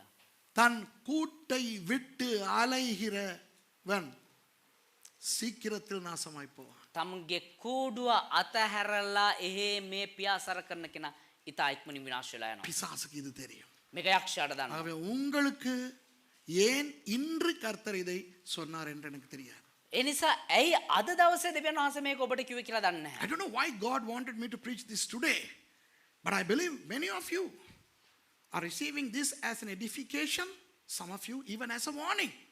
உங்களில் சில பேருக்கு இது ஒரு உற்சாகமான வார்த்தையாக வந்திருக்கலாம். ඔබේ සමහර අයට මේක එක අවවාදයක් විදිහට වෙන්න නෑ උත්සාහම. මේ ධෛර්යමත් වෙන්න පුළුවන්. சில பேருக்கு எச்சரிக்கையாய் கூட இருக்கலாம். සමහර අයට මේක අවවාදයක් වෙන්න පුළුවන්. விளங்குதா உங்களுக்கு? கர்த்தர் சொல்லுகிறார், දෙවියන් වහන්සේ කියනවා மோல்டிங் அவசியம். கர்த்தருக்கு காத்திருக்கிறது அவசியம். මෝල්ට්න අවශ්‍යයි. එහෙම නැත්නම් දෙවියන් වහන්සේ දිහා බලා සිටීම අවශ්‍යයි. இப்போ காத்திருக்கிறவர்கள் விளங்கிச்சா? දැන් බලා සිටිනන්ට කියන එකේ තේරුම Now do you understand what is to wait upon the Lord? Okay? Molting of the eagle. Okay? Simple. கழுகினுடைய molting. புது பலன். අලුත් බලය කියන්නේ புது செட்டை. අලුත් පිහාටු. புது நகங்கள். අලුත් නියපොතු. புது சொண்டு. අලුත් හොටක්. புதிய பார்வை. අලුත් බැල්මක්. புது பலன் வேண்டுமா? අලුත් බලයක් සවියක් අවශ්‍යයි. எலிமினிப்போம். வீடியோஸை நீங்கள் ஆஃப் பண்ணலாம். Videos okay. பார்த்தவர்கள் உங்களுக்கு நன்றி. கர்த்தர் உங்களை ஆசீர்வதிப்பாராக. இப்பொழுது நாங்கள் இதில் ஜெபித்து நான் இவர்களை இந்த பிரசங்கத்துக்குள் நடத்த போகிறேன். බලා සිටියා ඔබ සියලු දෙනාම දෙවියන් වහන්සේ ආශිර්වාද කරන සේක්වා.